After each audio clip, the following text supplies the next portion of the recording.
പ്രദേശത്ത് വന്ന നാൾ മുതൽ എനിക്ക് കൃത്യമായി ഏറ്റവും അടുത്തറിയാവുന്ന ആളാണ്, ചെറുപ്പക്കാരനാണ് ദിനേശ്. പല ഗൃഹസന്ദർശന പരിപാടികളിലും സ്ഥാനാർത്ഥി എന്നുള്ള നിലയിൽ ഞാൻ നടത്തിയ പബ്ലിക് ക്യാമ്പയിനുകളിലുമെല്ലാം എന്നോടൊപ്പം സജീവമായി ഉണ്ടായിരുന്നയാളാണ് ദിനേശ്. ഏറ്റവും സജീവമായ രൂപത്തിൽ പൊതുരംഗത്ത് നിൽക്കുകയും ഈ പ്രദേശത്തെ അറിയപ്പെടുന്ന ഒരു കമ്മ്യൂണിസ്റ്റ് പ്രവർത്തകൻ, ഒരു യുവജന സംഘടനാ പ്രവർത്തകൻ, DYFI പ്രവർത്തകൻ എന്നുള്ള നിലയിൽ ജനങ്ങൾക്കിടയിൽ ഏറ്റവും പ്രിയപ്പെട്ട പ്രവർത്തകനായി കാണാൻ കഴിഞ്ഞ കുറേ ആളുകളിൽ ഒരു സമർത്ഥനായ ക്യാഡറായിരുന്നു ദിനേശ്. അദ്ദേഹവും അദ്ദേഹത്തിൻ്റെ കുടുംബവും മുഴുവൻ വളരെ ഡിവോട്ടഡായ പാർട്ടി കുടുംബമാണ്. ഹൈ ഡിവോഷനാണ് ഇവർക്കെല്ലാം. അത് എനിക്കറിയാവുന്ന ആളാണ് ദിനേശിൻ്റെ അച്ഛൻ കൊച്ചൂട്ടേട്ടൻ. ഈ ദിനേശും കൊച്ചൂട്ടേട്ടനും ഉൾപ്പെടെയുള്ള ഈ കുടുംബമാകെ എല്ലാ കാലത്തും കമ്മ്യൂണിസ്റ്റ് പാർട്ടിയുടെ കൂടെ നിന്ന കുടുംബമാണ്, കമ്മ്യൂണിസ്റ്റുകാരാണ്. ഞാൻ മനസ്സിലാക്കുന്നത് ദിനേശ് പാർട്ടിയുടെ CPMൻ്റെ ഉത്തരവാദപ്പെട്ട കമ്മിറ്റിയിൽ അംഗമായിരുന്നു. ഇപ്പോഴുണ്ടോ ഇല്ലെന്ന് എനിക്കറിഞ്ഞുള്ളൂ. എന്തായാലും ഈ സംഭവം, ഇങ്ങനെയൊരു സംഭവം ഉണ്ടായതിൽ അതിശക്തമായ രൂപത്തിലുള്ള പ്രതിഷേധം, ആ പ്രതിഷേധം ഞാൻ രേഖപ്പെടുത്തുകയാണ്. ഒരിക്കലും നീതീകരിക്കാൻ സാധിക്കാത്ത രൂപത്തിലുള്ള സംഭവമാണ് ഇവിടെ നടന്നത്. ഇത് ക്രിമിനലിസമാണ്.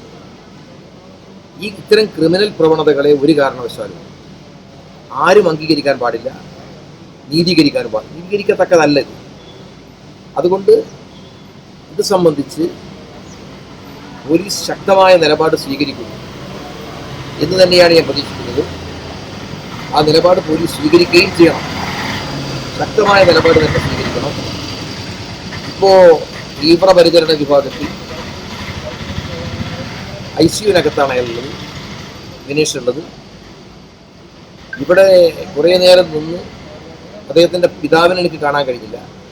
കഴിയുമെങ്കിൽ ഞാൻ അദ്ദേഹത്തിൻ്റെ വീട്ടിലേക്ക് ഇപ്പോൾ ഞാൻ പോകുന്നുണ്ട്. വീട്ടിലെത്തി അദ്ദേഹത്തിൻ്റെ സഹോദരനെയും ആ കുടുംബത്തെയും കാണണം എന്ന് ഞാൻ ഉദ്ദേശിക്കുന്നുണ്ട്. എന്തായാലും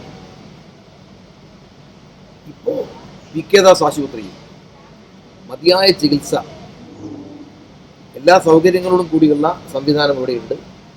മതിയായ ചികിത്സ ദിനേശിനിപ്പോൾ കിട്ടിക്കൊണ്ടിരിക്കുന്നുണ്ട്. ആ ചികിത്സയിൽ ഞാനിപ്പോൾ സംസാരിച്ചു, ഡോക്ടറുമായിട്ട് സംസാരിച്ചു. പതുക്കെ മാത്രമേ ഒരു റിക്കവറി എന്ന രൂപത്തിലേക്ക് വരാൻ കഴിയൂ. അത്രയും മാരകമായിട്ടുള്ള പരിക്കാണ് തലയ്ക്ക് ഏറ്റിട്ടുള്ളത്. പതുക്കെ മാത്രമേ റിക്കവറി സ്റ്റേജിലേക്ക് വരാൻ പറ്റൂ. ഒന്ന്, നിങ്ങൾ പറഞ്ഞ ദിനേശും പാർട്ടിയും തമ്മിൽ അകലത്തിലായിരുന്നോ എന്ന കാര്യം എനിക്കറിഞ്ഞുകൂടാ, എനിക്കറിയാത്ത കാര്യം. ഞാൻ കഴിഞ്ഞ കുറേ കാലമായി ഇവിടെ വാണിയംകുളത്തും ഉൾപ്പെടെയുള്ള ഷൊർണൂർ മേഖലയിൽ ഇല്ല, എനിക്കറിയില്ല. രണ്ടാമത്തെ കാര്യം,